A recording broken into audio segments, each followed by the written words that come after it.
All right, well, let's find out what happens. It's time for round number 4 as we switch things over to Modern. I'm going to send it on over to Cedric and Corey. Frobros in the house. Let's do this thing. Cedric Phillips, Corey Baumeister. Round number 4 here at Pro Tour Modern Horizons 3, but more importantly, Corey, round number 1. Yeah. Yeah, most exciting parts of the round, or of the tournament, it's constructed, and we get to see the big bad this round. I'm really excited. It's not that we don't like Limited. Corey and I love ourselves in Limited, but look, I said a little earlier on the old social medias that I am looking forward to casting games with Nadu, and I meant it. I meant it. Yes, this is kind of a wildly powerful combo deck, and the combo turns can be a little bit crazy. Oh, yeah. And there's a lot of triggers going on with Shukos and Nadus and cards coming off the top of the deck and everything, but I like a good challenge as much as the next person does, and I'd like to see this deck in action, number 1, and more importantly, I think I'd like to see a little Sultai Vengevine action, too. Oh, yeah, absolutely. That deck looks awesome, and I just love a creature combo deck, you know? So being able to see a supercharged one like Nadu here, it's going to be a blast. Are we sure this is an Amulet Titan that Jonathan is playing? Yeah, no kidding. That's a Yavimaya playing Arboreal Grazer, putting Urza Saga onto the battlefield, get, of course, a counter onto the Saga. The Saga would search up an Amulet then, and then Primeval Titan. That's the most powerful one-drop artifact we've ever seen in Modern's history, of course. But of course, that's what we should expect to be seeing. We'll see if Martin can keep up here with an untapped Watery Grave, which will bring him down to 18. And the follow-up there is a Hedron Crab. So both players off to a very, very nice start. Now, Jonathan and Corey does have the aforementioned Big Bad in hand. Does, but no blue mana right now. And Dryad Arbor as the only land really not able to do too much with that. So, you know, Jonathan's hand is really, really strong if you can find a fetch land or any blue source, but as it stands, not going to be amazing. It'll be a Dryad Arbor and a Boreal Grazer with no land to put onto the battlefield there for Jonathan. We're going to head back over to Martin now, who will untap that Watery Grave. We might see a draw step here in just a second. There might be an Otherworldly Gaze in hand, but it'll just be a draw for right now here for Quiroga, who again is playing Sultai Vengevine. A really cool deck, and turn 2 is kind of the turn where this deck is supposed to really put in 1, maybe 2 Vengevines. You know, if you get 2, you feel very, very strong. If you get 1, you feel just okay, and anything more is, you know, gets to be really, really absurd. Our Hedron Crab trigger will mill over a Watery Grave, a Polluted Delta, and Otherworldly Gaze, sacrifice the Misty Rainforest. It'll be at least 1, potentially 3 here for Quiroga, as he's going to search up, I imagine, a shock land, and it will be... We were thinking Watery Grave was Quiroga. I'm going to take a look at the hand just to make sure in this situation. Yeah, and no ability to discard all the creatures in hand at the moment. So Martin is really relying on the top of the deck, milling over some goods to be able to find some Vengevines, be able to find some other creatures to bring into play here. The Watery Grave's got another battlefield untapped, so down to 15 goes Quiroga. Another Hedron Crab trigger will yield a Breeding Pool, a Polluted Delta, and a Verdant Catacomb. So none of the good stuff there from the Vengevine deck just yet. Quiroga, again, does have a couple of decent options in hand, however, and they're actually going to move our Otherworldly Gaze away from those lands just so that you at home, as well as us here in the booth, know that there is a card in the graveyard that does matter among those lands. But as far as the cards in hand, Corey, Stitcher's Supplier, make it 2 of those, a Vengevine, and there is one of the aforementioned zombies. So 3 more cards, and 2 lands and a Psychic Frog. Yeah, not ideal hits so far from Martin, and pretty much all the cards that matter are non-lands. You know, the Psychic Frogs are kind of the exception, but otherwise, every single card in the deck is going to be doing something. Bringing a creature back into play, all of those kind of things, dealing 3 damage with Creeping Chill. But overall, really poor mills. But this is a deck that has a good amount of variance attached to it. It sure does. Now, the deck that does not have a ton of variance built into it is this Bant Nadu deck. It is frighteningly consistent at what it does do. Has many ways to find the aforementioned Nadu, and also does a really nice job at finding its copies of Shuko as well. And once those are on the battlefield, Corey, it's pretty elementary after that. Yep, no kidding. And there is Delighted Halfling to eventually get some blue mana going here, but, you know, has the Shuko now, but is unable to kind of go off this turn. You know, every single turn that goes by gives Martin a chance to get an overwhelming battlefield going. Just so our players know where we are in the game, that Urza Saga is going to get a 3rd counter, which means it'll trigger, and that'll be a searching here for probably Shuko, but we'll see for sure in just a moment. Worth noting that Jonathan did float a mana off of that. So, Goes for the drum instead, so decides to just get Nadu on the field right now and try to find Shuko a little bit later, you know?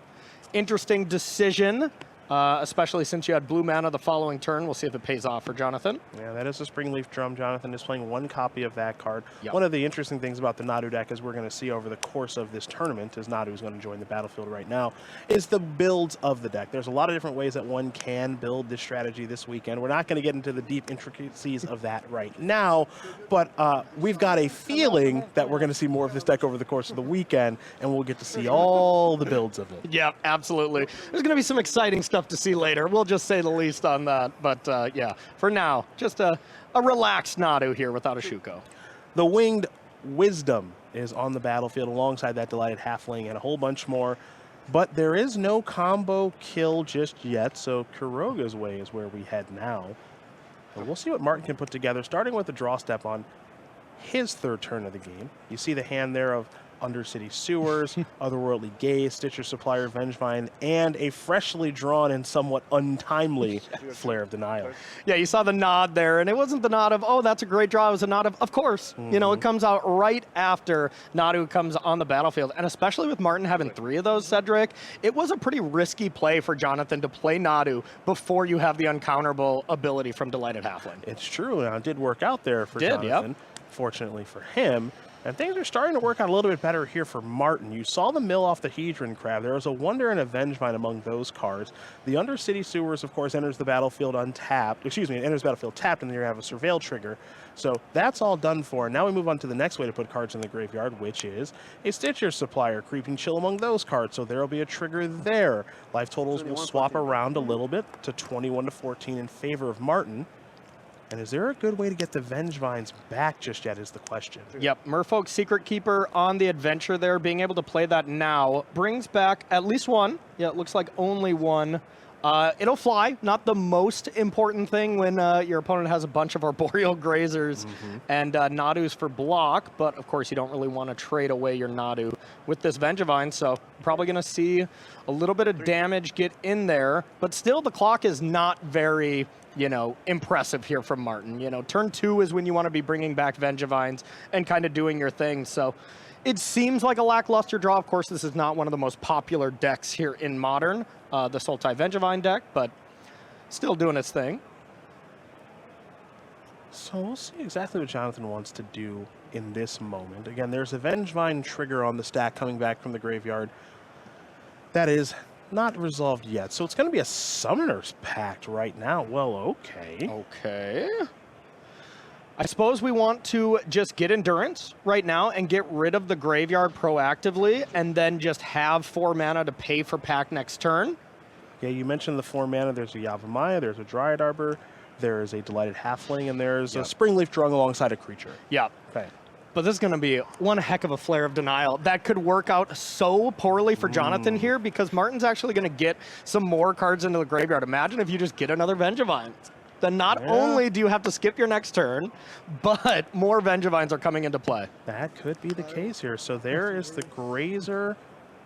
And now that is a Flare of Denial, a new one here from Modern Horizons 3. Going to sacrifice the Hedron Crab to make this a reality. Vengevine coming on back.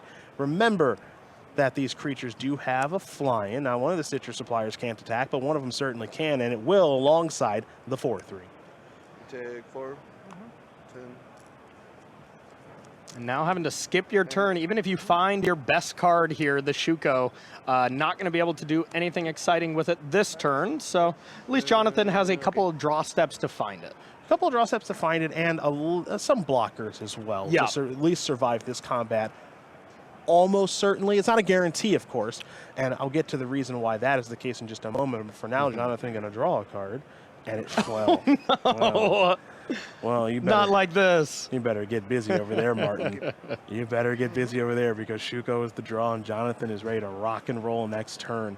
So Martin's going to draw a card. Now, there's one thing I do want to point out here, Corey, which is Vengevine in hand here for Martin. Yeah. Looks uncastable. It isn't. Because of the Yavimaya, right? Now, that could be a way to add to the battlefield, but instead what we're going to see is actually, looks like an upkeep copy of Otherworldly Gaze. So, Gonna mill a couple of cards. Vengevine, Overgrown Tomb, and Narcomoeba. Narcomoeba's gonna hit the battlefield because of the trigger. Vengevine into the graveyard. Here's another copy of Otherworldly Gaze. So, gonna play this one. Take a look at the top couple of cards.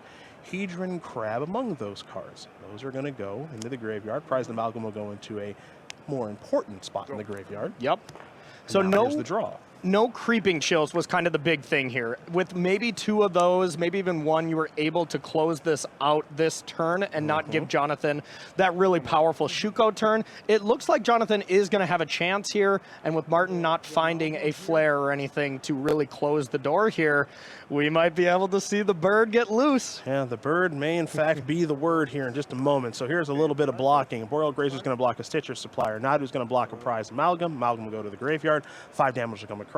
That's what Jonathan's life total is going to turn into. And now, Martin, any end of turn triggers or anything like that? Maybe some Prized Amalgams potentially on the way back? Looks like it.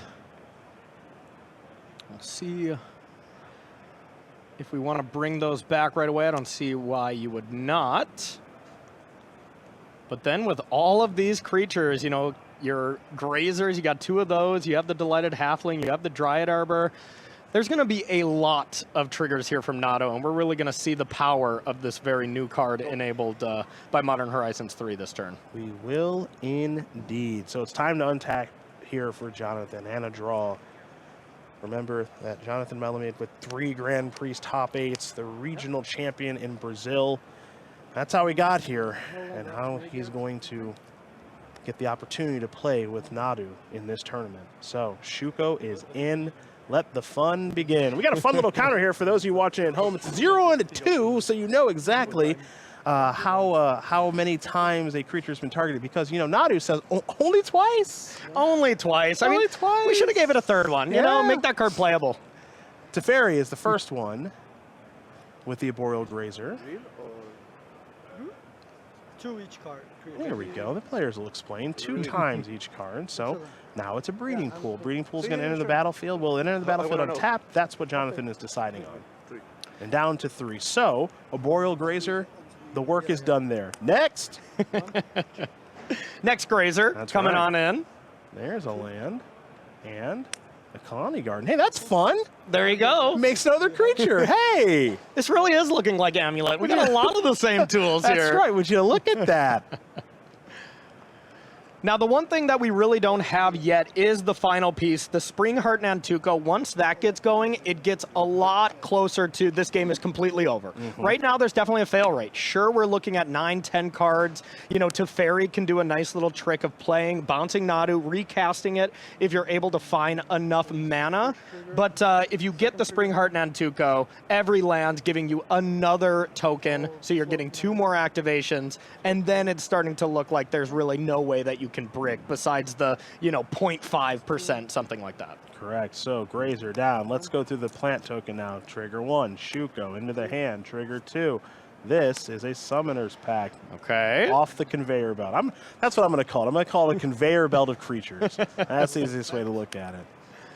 I like it. It's like Smithy and Super Mario RPG. Just keep them moving. Keep 'em coming. Moving. Keep making some baddies. And this list that Jonathan's playing only has the 2 Spring Heart Nantukos. Normally you think this is one of your combo pieces. You want to have to play all 4 like you're playing 4 Nadu. But you just don't have to when you're playing so many Summoners Pact, Quarter Callings, stuff like this to bring everything together. Everything kind of connects, and you're able to find the combo pretty easily here. So Dryad Arbor is going to go onto the conveyor belt with 2 Shuko activations. It yielded a Windswept Heath, which would make a token, and we don't have to talk about this game anymore because this is just going to continue on and on and on until eventually Jonathan is going to find a copy of Thassa's Oracle, cast that trigger, no cards in deck, means I win. So we move on to game 2. Just incredible. Like, I mean, look at the power of Nadu there. That game looked less than exciting for Jonathan and, you know, not necessarily amazing for Martin either as far as the draw, but Jonathan's just able to be like, yeah, you know, I'll stay alive, go down to 5, find the combo piece, and we are just done here. Didn't even find it off the Urza Saga, too. Said, you know what, I'll draw one of those 4 a little bit later, and got it done. Did indeed. It'll be a Boseiju into a Delighted Halfling for Jonathan Melamed. Martin Quiroga is going to sacrifice a Misty Rainforest. Going to find a land here in just a moment for Martin, who is playing Sultai Vengevine here this week, and a Magic Online Champion Showcase invitee, who is playing with Flare of Denial, which we saw in that first game, which was pretty good. It does have a pretty high ceiling in this match, of course, the ability to potentially counter Nadu, depending on how it is cast, and there are 20 blue creatures in the main deck to facilitate the freeness of that new spell. Yep, absolutely. And being able to go like Otherworldly Gaze, put all the cards you want into your graveyard in your yard, and then put a Flare of Denial on top, that's kind of exactly what this deck wants to be doing, and makes it look extremely powerful when everything kind of aligns like that. But when everything's not as streamlined like that, your deck can look a lot more, normal. Another Misty Rainforest is going to bring Quiroga down to 18. The land is going to be an Overgrown Tomb, so it'll be 16 here from Martin. Shuffle and presentation here in just a moment. You see the hand of a Narcomoeba, a Gravecrawler, a Vengevine, a Stitcher Supplier, a Toxic Deluge, and a Flare of Malice, which of course is different from the Flare of Denial. A little bit of interaction coming in from the sideboard. Yep, there you go. And being able to have the Endurance in hand for Jonathan here is going to be huge. That's one of the best cards against any graveyard strategy, but especially this Sultai Vengevine deck. Most of the time you have to chord for that one of, but Jonathan having it in hand is going to be a nice little advantage for him.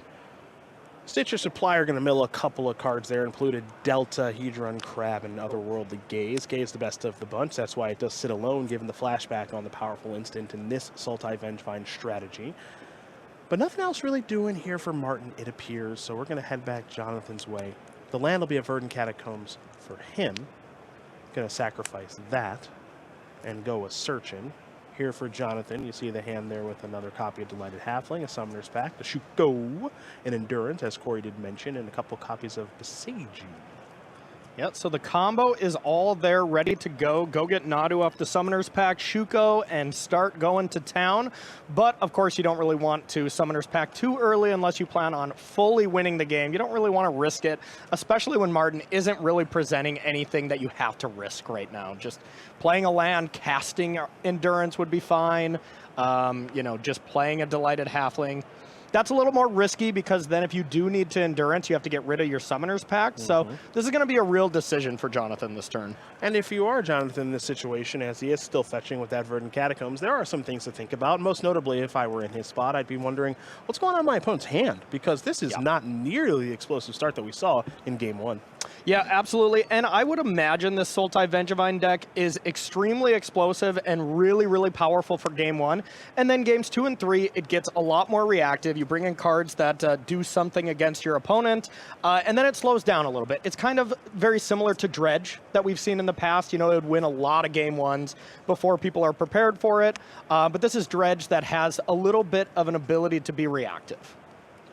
Looks like it'll be a Hedge Maze off of that Verdant Catacombs. That's, of course, the Simic-based Surveil land. That top card's going to be in the graveyard now, so Summoner's Pact is gone. See where Jonathan wants to go to next. Yeah, this is a real choice here. I can imagine we're going to see Shuko, almost no matter what. Just get it out there unless you're worried about some kind of card like Foundation Breaker, which is in Martin's sideboard, could be brought in, and maybe you don't want to expose it to a card like that until you're ready to go. Looks like Jonathan has a question, so he's going to take a moment away with the judge in the area while Martin does wait patiently. Well, that was a quick question, so already on the way back. Okay.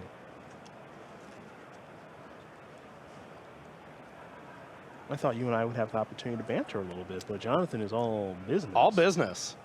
There's the Shuko. Here is another copy of Delighted Halfling. Okay. Oh, yeah. 2/2. That's right. You know it. Upgrade. You know it. So that was a real cost. Playing the other green card means that if Endurance has to be activated, which at the moment doesn't really look necessary, there's not a ton going on, but it will mean getting rid of your Nadu, your Pact, which can go get Nadu here.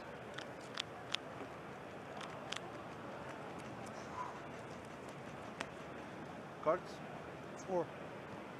Martin inquiring how many cards does Jonathan have. The answer is 4. You can see him on the screen. 2 Beseijus, Endurance, and Summoner's Pact.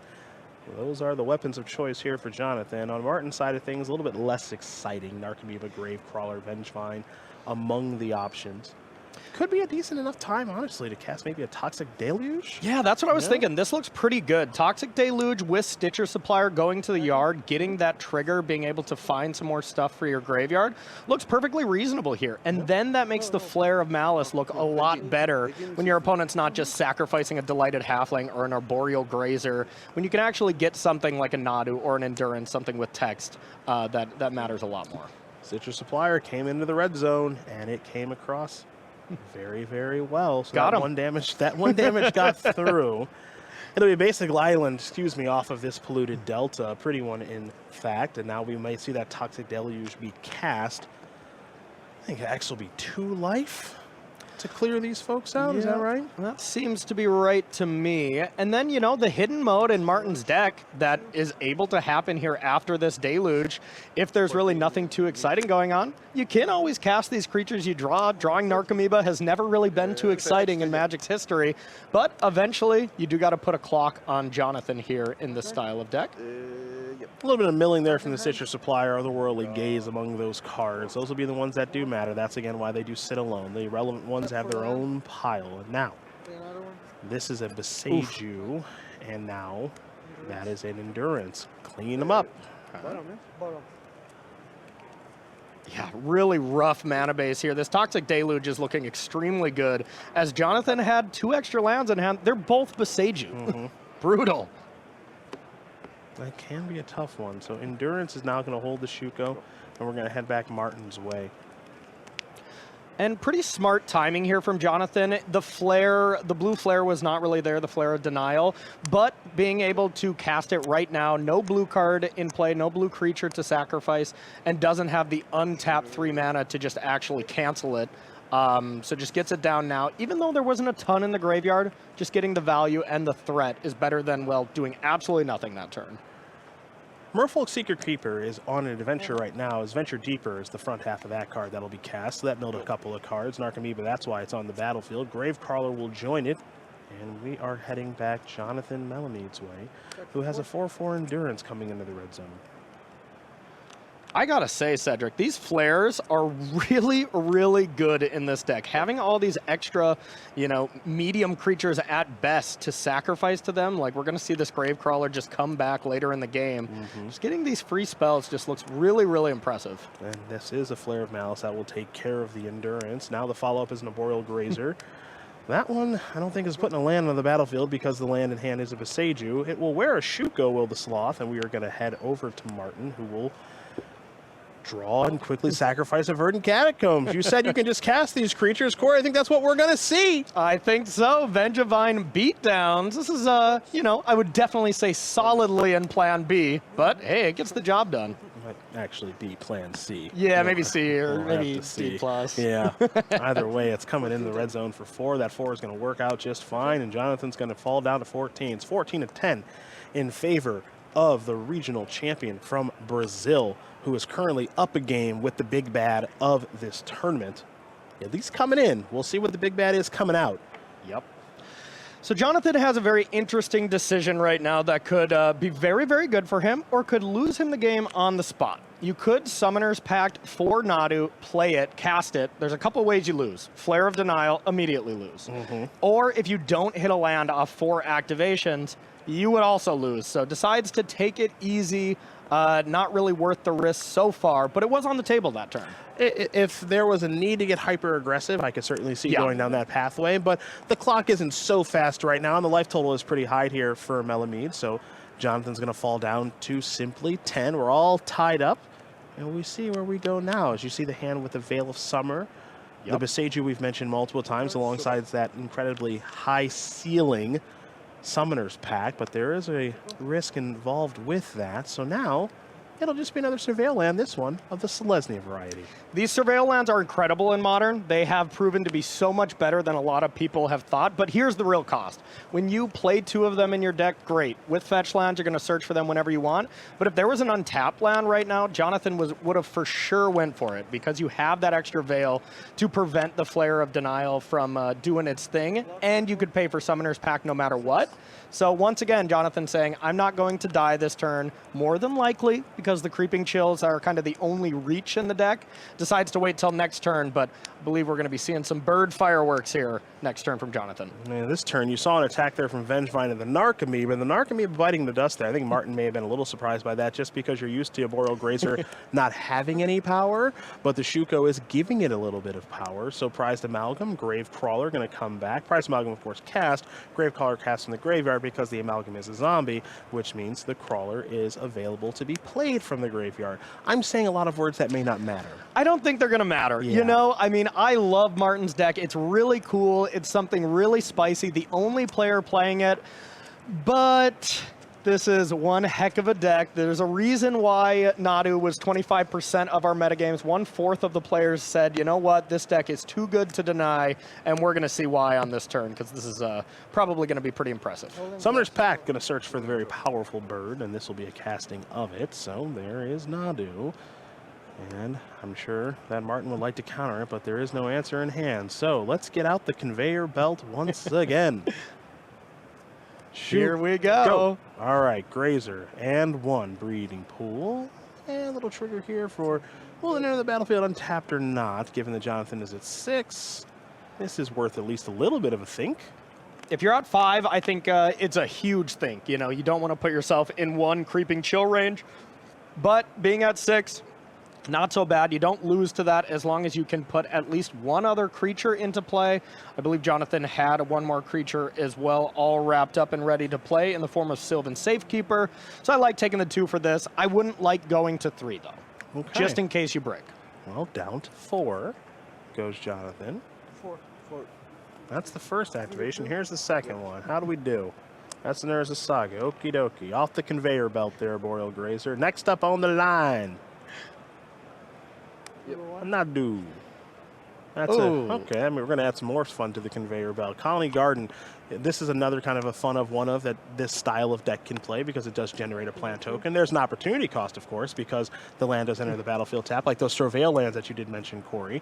But now Nadu's off the conveyor belt. The plant token's on. Hey, that's a windswept Heath. Okay. I'm sorry, did you say 1 for Colony Garden? We are playing 3 Oh, of that pardon powerful land. me. Like, too good in this deck. You need all of the Colony Gardens you can get here in this Nadu deck. Well, that is a delighted halfling that's going to be played here. So the plant token off the conveyor belt, and on comes the halfling. There's the second garden. So thank you for correcting me on that one, partner. That's going to generate a plant token.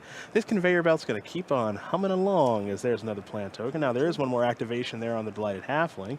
So let's see what this one does yield. This one is going to yield a Thassa's Oracle. That might come up a little bit later. We'll see. That might. Absolutely not the most important now. But the one thing about the Oracle, normally you're like, well, you don't want to draw that until the very end. You can still play it because Teferi Time Raveler will allow you to pick it up later to get the trigger to actually win the game. But I think that might be the final piece here, especially with 2 fetch lands ready to go. We might be all wrapped up. It's an Nantuko. So this is the first activation on the Nantuko. It does yield a land, which means a token will be joining alongside it. And this is where things, Corey, start to get a little out of control. Oh, yeah, absolutely. With 2 more fetch lands, we have 1 more activation from Shuko. Each fetch land is 4 more activations. You just flipped over a land that is 2 more.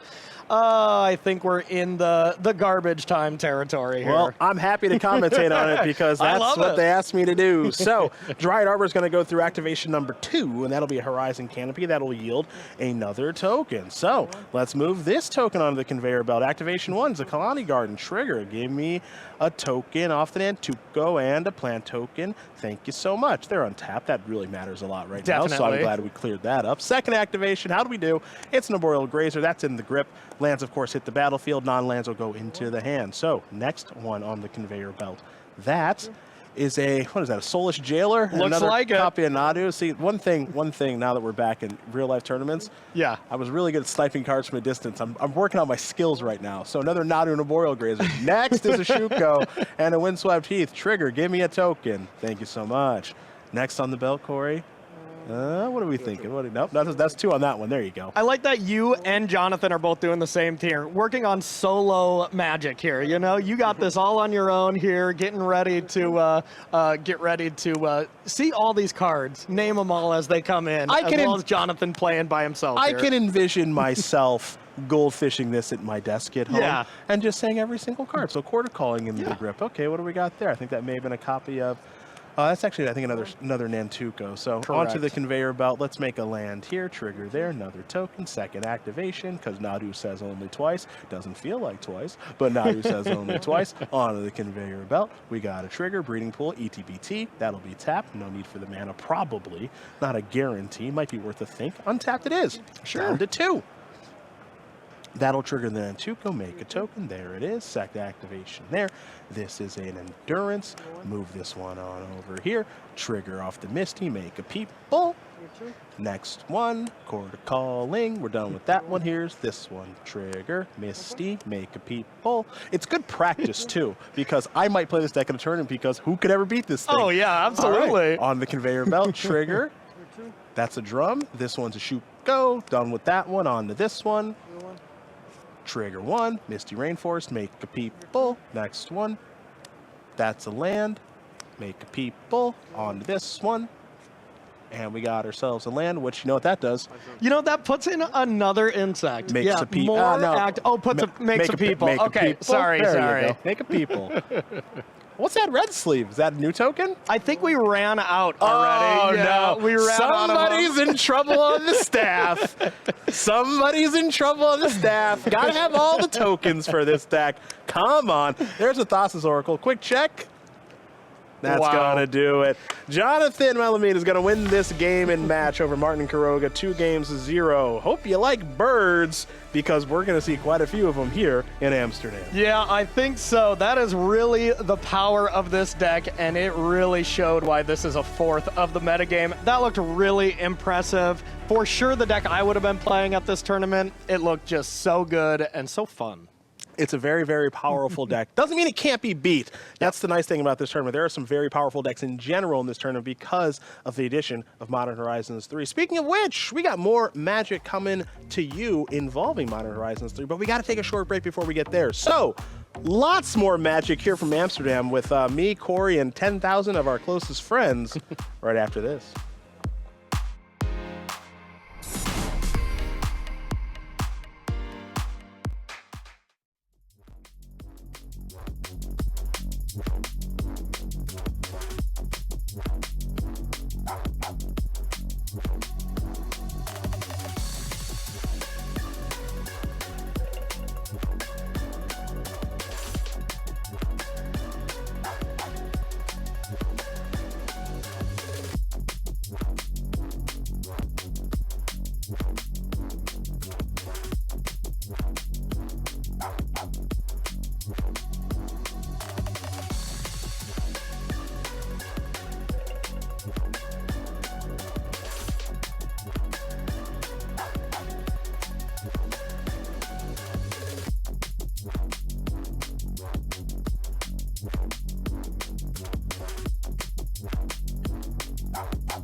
The fans are spinning and the Nadus are winning, at least so far here in round number 4 of Pro Tour Modern Horizons 3. Modern's the name of the game, and the name of the people in the booth are Cedric Phillips and Corey Baumeister. We are excited to be bringing you more Magic here halfway through day number 1. Now, Corey, Yeah. we got to see the bird be the word. Yes, Did and its it thing. was. It was the It was word. extremely wordful. This time around, we're going to see a little something more unexpected given the metagame breakdown. A Boros Energy Mirror in the hands of Liam Hoban and Lucas Jaklovsky. Good old attacking and blocking. Not just Arboreal Grazer getting in the defensive zone here. We're actually going to see some good old-fashioned combat here between these two really awesome decks. Another deck enabled by MH3 here. And, you know, a really, really powerful one. Fable the Mirror Breaker as a curve topper is not necessarily something we've seen too often, but a really fast deck from both players. Game number 2 is what we're going to bring to you. And we do see that Lucas did win game number 1 over Liam. So Liam, our bottom player, will be on the play here. Now, you mentioned the speed of this matchup. Boros Energy, I think either player not really expecting the mirror, maybe trying to take the tournament by surprise a little bit by their deck selection. Definitely. But the mirror is what we have here, and I'll tell you this much, I didn't test this coming into the tournament, so I'm excited to see how this is going to play out. This definitely seems like your style of deck, though. A good old beatdown deck. I don't mind some beatdowns. However, in a tournament like this where everyone's comboing, I might want to be on the side of comboing. Oh, you too. Enjoy winning more than beating down, huh? Hey, okay, if I can combine the two, Very true. I would absolutely love to. And you know, this Boros Energy deck is kind of a curious question of the tournament because given what we know is very popular here this weekend in Nadu decks and Ruby Storm and some decks based around Necro Dominance, those are kind of the highlights going in. But we have seen tournaments like this, and Frank talked about this at the news desk kind of going in. Those most played decks at a modern tournament, not always the ones that win. Definitely not. Yeah, and I actually think these Boros Energy decks do pretty well against these more combo decks. Mostly game 1 gets a little rough, but post board, if you look at both of these Boros Energy sideboards, it's all hate card when it comes to Nadu, Storm, all these kind of decks. So a good amount of pressure mixed with hate cards can really be a good recipe to take people down. A couple of Amped Raptors. Oh, yeah. That's a new one there from Modern Horizons 3. The old Energy Raptor brought another copy of itself along. So 2 2-1s with first strike on the battlefield here for Liam is a very nice start. An Elegant Parlor is going to put the very powerful Flage into the graveyard there for Lucas. That's probably going to come up a little bit later, and I would argue that might just be the best card Corey in the mirror. Oh, I would imagine. And being able to hit that off a Surveil land when you don't have to play the front half. The front half in a Boros Energy mirror is actually not so bad. Lightning Helix, you know, with a little extra tax attached to it is completely fine. But if you can get that free value to the graveyard and just trade off your creatures naturally and then bring back Flage, that is excellent. So a nice Surveil there from Lucas. The Titanus Fire's Fury is kind of looming over this game, but for right now it'll be an Amped Raptor up to 3 energy. And let's take a look at the couple of cards. The lands are going away. Arid Mason among the bunch. And now there is a Flage, and there's enough energy to cast the Flage, which will take care of the Raptor. 3 life coming Lucas's way as well in that exchange. That's a pretty darn good turn. Yeah, that is great. You know, this Amped Raptor is absolutely incredible. And if you can ever get 3 energy after the Raptor comes into play, any card you hit off top of your deck is coming into play. So, you know, you kind of risk it a little bit if it's your turn 2 play, but, you know, most of your deck is 2 drops outside of Flage and Fables. Raptors are going to trade, and now if we take a look at the life totals, it's 22 to 19, but things could get a lot worse here for Liam before they do get better. Now, this is a good way to maybe bounce back into this thing. It's a copy of a Johnny Nocturnal Pariah. And I did see in Liam's hand there's Draneth Magistrate, so that's going to be a really great card at preventing Flage from coming back from the graveyard. And there was really no risk, you know, there wasn't going to be 4 mana available for Lucas, but whenever that option is on the table, we'll probably see Liam play it. But the bad news for Liam is there is a lot of removal in both decks, so it's not a catch-all be-all for the powerful Titan coming from the yard.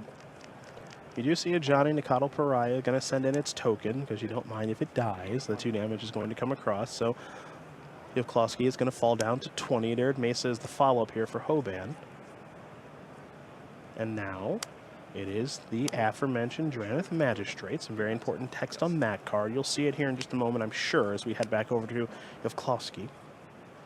Yeah, and one other piece of technology Liam has in hand is a Celestial Purge, a card not a lot of lists are playing, but it's got to be really good in the mirror match to just deal with Flage straight away, no longer have it gain any more value throughout the game. Because, well, I think that's really what it's going to come down to in this mirror match is kind of who has the last Flage standing. Well, there's a lot of Flages in the graveyard, I'll tell you that much. Elegant Parlor is going to put that one into the graveyard as well. Let's see what the follow-up is here for Lucas after that Surveil land. Yeah, and another one of the costs, you know, these surveil lands, great, but draw it here when you want to be able to cast Fable, especially when there's a lot of extra Ajani's in Lucas's hand. Being able to discard redundant copies of the Legend is not so bad, but the Legend rule on this is actually pretty nice because you do get to still flip Ajani. Yeah, it's not so bad as there's the token. Cat did die, so going to try to trigger the transformation here on Ajani, but Liam is going to have a response, going to sacrifice this copy of Arid Mesa, and it'll be a Sacred Foundry that's going to enter the battlefield untapped. Looks like we may have a removal spell before the transformation is complete. Liam announced it. We'll see the card here in just a moment that took care of Lucas's Ajani. Great exchange for Liam there, being able to deal with both Ajani's here. You know, we know that Lucas has one more to be able to still have that ability to be able to flip it. And the flip side of Ajani is really, really incredible and powerful in not only the mirror, but really every single match. The cat token will come on in, and Lucas is going to fall down to 18, it appears. The follow-up there is just a land, and now, wait for it.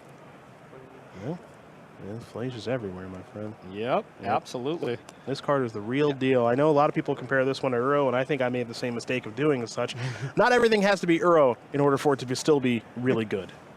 Yeah, and absolutely. Another card that is printed where Uro really didn't have the ability to do this is Arena of Glory. The land that Liam has two of here, two of in the list. Being able to tap one of them for red, the other one to exert it to get 2 red on the battlefield. Flage is really, really good, but how about a Flage that can attack right away? That's even scary. Yeah. Oh, yeah. Getting 2 triggers off that plus a 6/6 coming at you looks really excellent here, especially because it doesn't look like Lucas has land 4 to just bring back Flage here. So not only will Liam be the first Flage on the battlefield, it'll also be the first one to attack, which is definitely bad news for Lucas.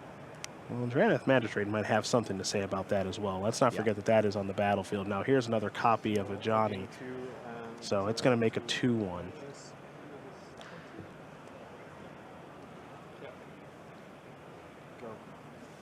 All right. I think it's Flage time. Okay.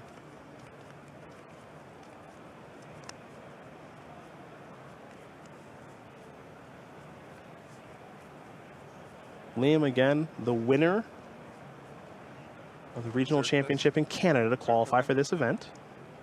I can pull it out. If you don't have one.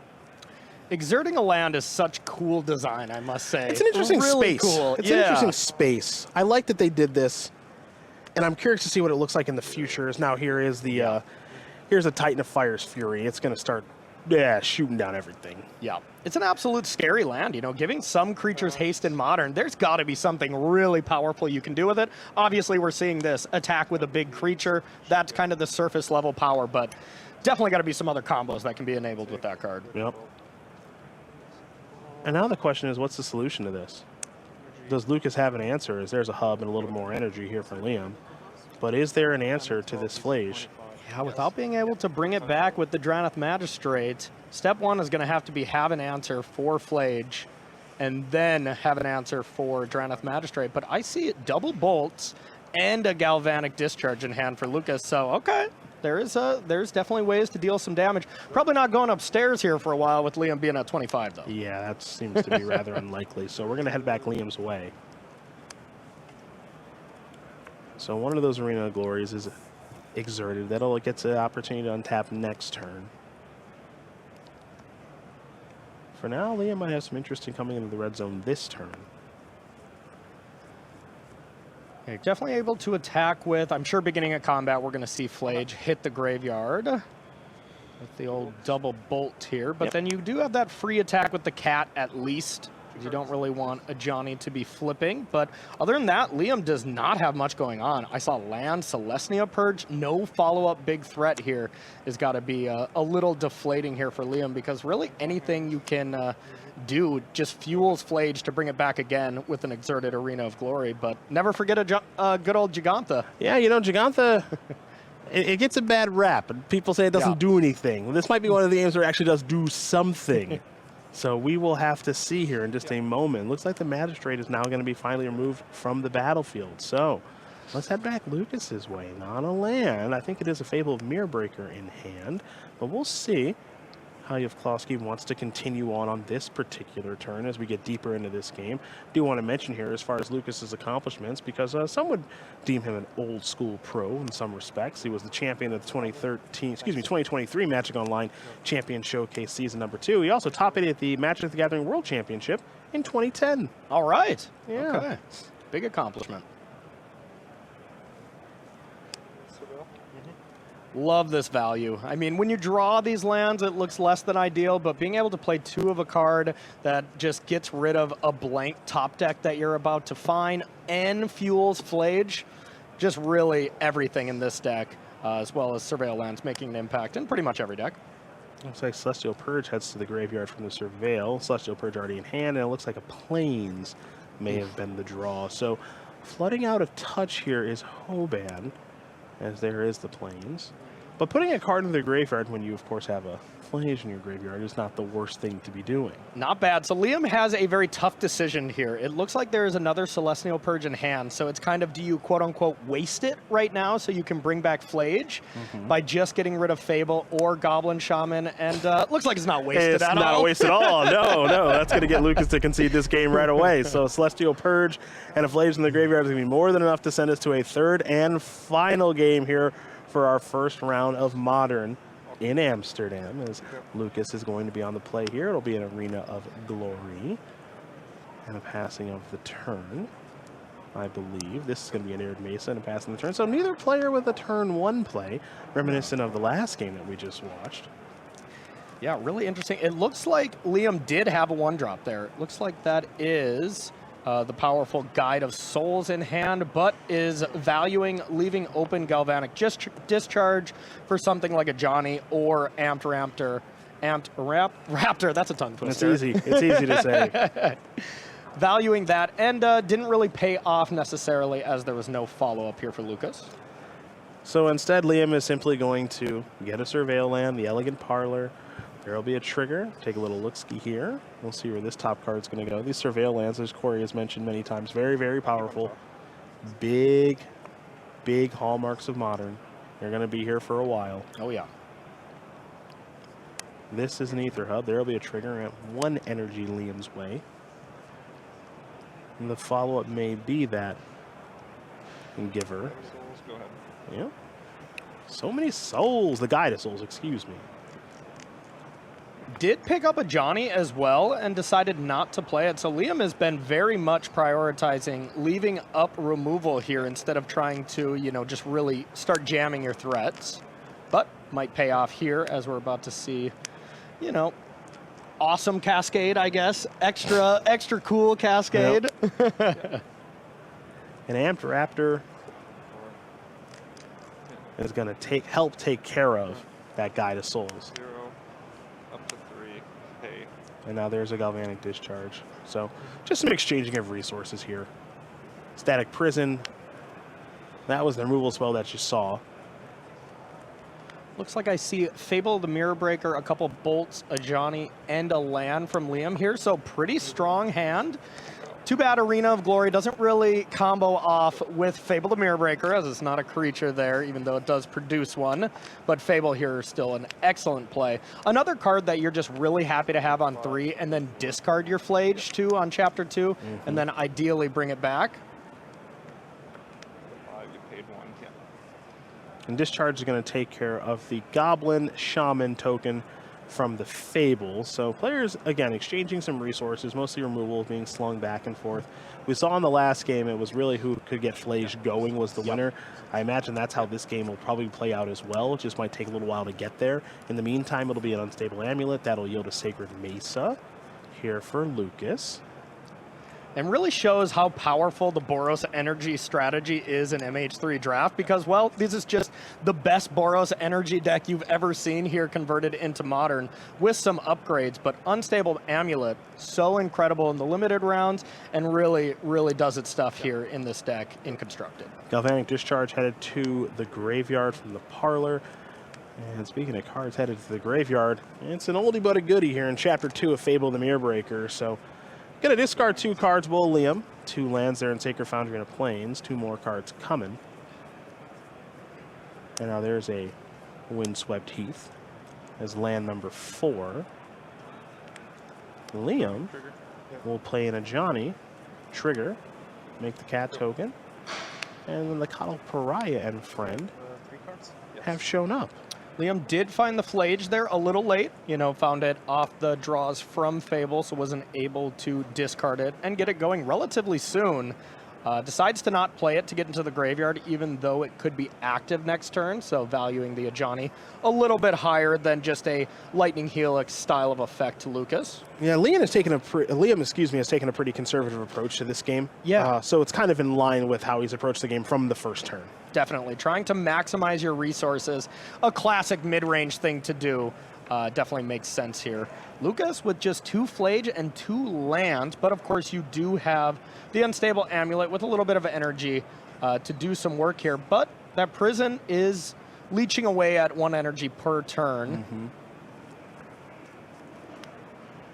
Static Prison, a card we're going to see a decent amount here this weekend in sideboards of various strategies, both Boros, Energy, Ruby Storm, and probably some that we don't expect. Very, very powerful card. Fine. Great answer, at least temporarily, Yeah. to problems that people will be presenting here this weekend in Amsterdam. There's a couple decks where temporary is really all you need, though, Cedric. That's right. That's right. When combo is the name of the game, it doesn't need to be long that you solve that problem. Yeah. So another Unstable Amulet activation, and there is another copy of a Johnny. So maybe 1 on each side here in just a moment. A nice draw here, being able to just use up all your mana, use up all your resources for the turn, get a Flage down, plus a Johnny if Lucas so chooses. Really, really solid pickup there.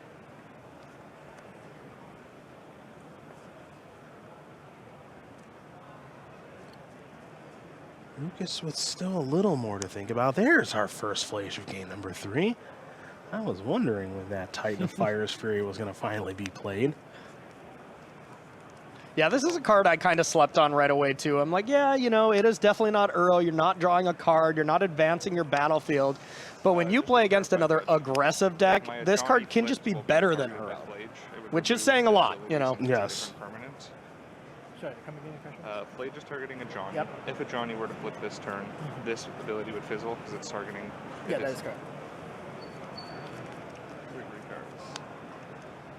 So Interesting. Liam looking for a little bit of clarification, saying if the Flage targets my Johnny and the Johnny actually leaves the battlefield and is able to transform, the Flage won't kill it. Basically, just making sure he knows exactly how the interaction does work, which is kill the cat, which will transform the Ajani. When you're transforming this thing, it'll leave play and then come back to the battlefield as its new self, which is now a Planeswalker. And so there you go. Now with the Ajani trigger on the stack, you're going to see Liam sacrifice this Windswept Heath. This could be another removal spell because remember, the Ajani Nakatl, the Ajani that's being cast here, excuse me, it triggers to make a 2/1, but if you kill Johnny. the Ajani with the 2/1 trigger on the stack, yes, you're still going to get the 2/1, but there's no fear of the Ajani transforming like you just saw from Liam, so Lightning Bolt will take care of it. And as this all kind of unfolds, Ajani Nakatl Avenger is now on the battlefield, Corey. Yep, absolutely. And you have the other red permanent no matter what with Fable, so it's kind of fully online where you're able to really do some damage here while creating a cat. This card's incredible. The front side, the back side, bringing a cat along, it is really, really strong in this deck. And we have talked about just how patient Liam has been over the course of this game. He has been patient in this particular game from turn 1, and it has really paid dividends with the ability to kill his own cat in response to a Johnny potentially dying, and then also killing an Ajani before the trigger does resolve on the other side of things. So just some really, really nice sequencing and patience here from our Canadian regional champion, not in this tournament by accident. Yep, absolutely. And I'm sure Liam knew the, interaction to that judge call plenty of times, but, there's nothing wrong with calling a judge in these situations just to double check.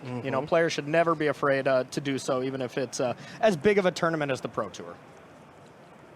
So if you take a look at Liam's battlefield compared to Lucas's, you'll notice some differences here. There is a transformed Fable of the Mirror Breaker. That is, of course, reflections of Kiki-Jiki.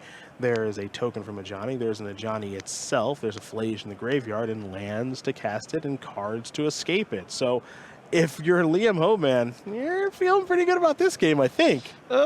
Maybe. You have a fetch land here to make that able to have Flage come back, plus the Arena of Glory exerting. So, you know, you can bring it back, kill one of the creatures, attack, kill the other creature, attack down the flip side of the Ajani if Liam doesn't have any way to interact with it. Now, you do have the ability to, you know, even just have Galvanic discharge from Liam as you have all this energy laying around. So, could easily, you know, could easily deal with it.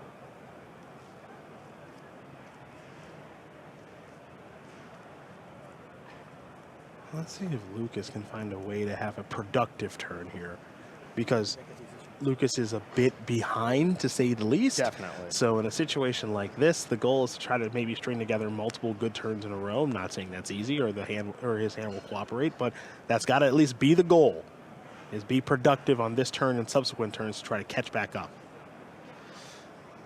Definitely. Might be wanting to go for a little bit safer line. Just goes for the hard cast Flage.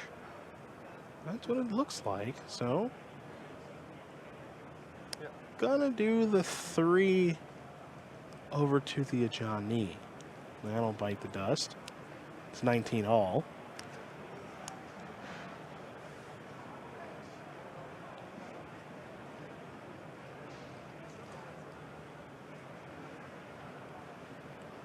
Yeah, no more energy, so that Static Prison is going to give the creature back here next turn unless you're able to generate some. Not the biggest deal, but, you know, it is an extremely powerful one-drop that scales really well. It's great on turn 1. It's great later on if you're able to put a couple counters on something and send it to the skies. And reflections of Kiki-Jiki down now as well. And that card gets out of hand quickly if we know anything about its history. And now perhaps it's time for another Elegant Parlor to help ensure that the draw step is the best it can be here for Liam. Yep, absolutely wants to be able to find something good here, but the nice thing about Flage is you always kind of have something good in these mirror matches. Plus, of course, Gigantha at any time. Duh. Yeah. Duh.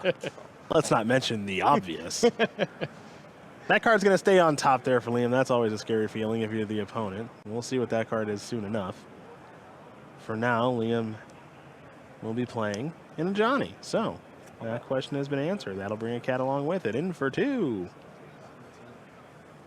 And now Gigantha in the grip. There we go. Yeah. Looks like Jaklovsky is going to sacrifice an Arid Mesa. Could also be time for him to find an Elegant Parlor, and it is. So, trigger on the stack for Surveil, of course. This, if you're new to Modern, is a very common play pattern. End a turn, sacrifice the fetch land and get a Surveil land. For many years, it's just been get a Ravnica Shock land. Most folks would be used to searching up a Sacred Foundry or perhaps Triome. Back in our day. That's right. Now we're finding Surveil lands, and with good reason, because they're very powerful. So, now we'll see if it's Flage time here. Another land picked up, so not too many other options available. But it really seems like neither player really wants to be the first Flage to the table, as, you know, the other one can answer the other one, and if you don't have enough resources in your graveyard, I think really whoever has the last Flage would seem to be doing quite well here. well, it looks like this is Lucas's best option, which is escaping a Flage, and there is the Exert on the Arena of Glory. So, 5 cards gone. Flage will enter the battlefield. There will be a trigger. Liam's like, I'm just assuming you want to do that. I'm just helping you out here, buddy. Yeah, it'd be a little weird if you didn't. A little too powerful not to. And there is the attack. So, 2 Lightning Helixes, 6 more life, 3 damage spread across 2 creatures, and oh, by the way, a 6/6 is attacking Liam as well. You know, now the one thing that, you know, Lucas was probably hesitating from the beginning for last turn, you know, this play was available last turn, is Lucas doesn't have a ton of cards in graveyard, so if Lucas loses the Flage, not be able to bring it back right away could be a huge problem. And Liam can do some damage here. Here's a graveyard count to see if it's able to come back. And kind of seems like whoever does it second here might actually be a little bit more advantage there, Sed. Yeah, by my eyes, there's 4 cards in Lucas's graveyard right now, so the ability to escape Flage again is currently, I'm going to say, off the table. Doesn't mean that won't change depending on the draw step, but we're turning our attention to what's actually going on in this turn, which is another escaping of Flage, this time from Liam's side of things. And it'll be via the Arena of Glory. And I'm hanging on a moment of truth. Beautiful. Thank you. Beautiful. You got a future in singing, then, you know, in case this broadcasting thing never works out, huh? Me and Lady Gaga. One of us will win. There you go.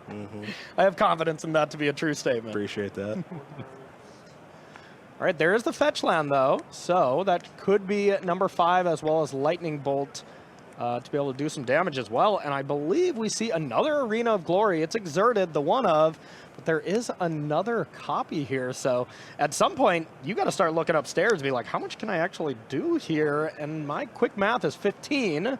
So we're a little short, but that's just incredible that there's 15 damage on the table right now. Yeah, it's crazy to think that you can see that kind of a swing in a game that quickly. But again, one thing that you and I, Riley, Monty, everybody at the news desk, and everybody playing in this tournament, and of course, you fine folks watching at home, Modern Horizons 3 is having a huge impact on this format. Lands like Arena of Glory, cards like Flage that people may compare to Uro incorrectly. I'm the most guilty of that, by the way. Yeah. You know, this card is performing much better than I could ever have expected. It's going to deal 3 to its counterpart, and now the attack will finish it off. And now, of course, the 6 damage will come rumbling through. Don't forget that Lucas is going to gain 7 life in the exchange, so up to 17. So now it's 17 to 12. And Corey, what really ends up happening, at least in this particular spot, I'm not going to say in this matchup because we're watching a small sample of it, but in this particular spot, it's just a Flage on Flage battle. It is. Got to keep it off the battlefield. And the thing to keep it off the battlefield is by far the best option is Static Prism, which Liam just drew off the top. What a game-breaking top deck here. As Liam doesn't have that Arena of Glory untapped right now to be able to do the play we just saw from Lucas, you just got to just play it and just attack next turn with it? I mean, that's way less fun. I do agree it's less fun. Wow, what a huge draw there from Liam. That could have easily been the top deck that advances him to 2-1-1 here at this Pro Tour. Well, let's see if this is Lucas's last draw step of this particular game. Another lightning bolt off the top for Lucas. He was so close to finishing the game last turn. If he was able to find that instead of the fetch land, we would have just been done in favor of Lucas here. But a little late. Does have the ability to double lightning bolt Flage, though, to keep it off the table, and the resources are not quite there for Liam. Yeah, but have you considered this? I mean, unbeatable Giganta. Giganta! Giganta! As the energy will be paid. Oh, man. Hear me out here, Cedric. I'm listening. Giganta exerted with Arena of Glory. Oof. Get in there. We might just see it. You don't have to ask me twice. Yes, please. A companion and a powerful one. Free-ish. So it's exerted for Giganta here, and we're probably going to see Flage go away with this double lightning bolt. Then there is 9 damage. Before combat, Yeah, before combat, there's those bowls that you did mention. Get that thing out of here. We'll change that attack a little bit here, I imagine. Oh, what you got there still? Maybe. Still feeling it.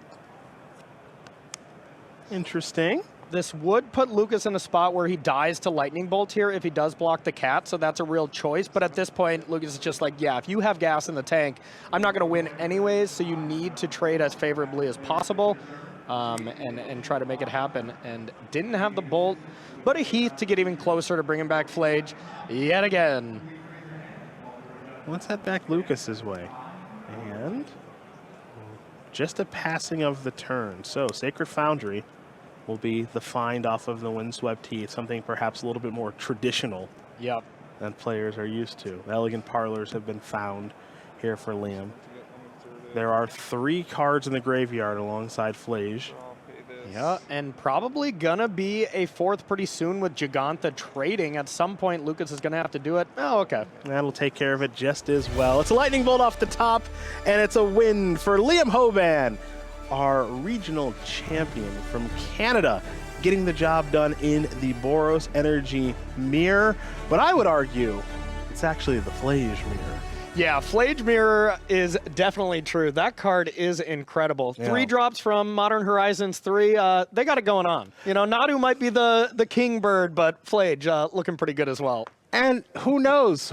We may see some other 3 drops in this tournament, like, I don't know, Necro Dominance. That might show up at some point. At least I'm hoping it does. But for now, we're going to show out because we're heading over to the news desk with Maria and friends right after this.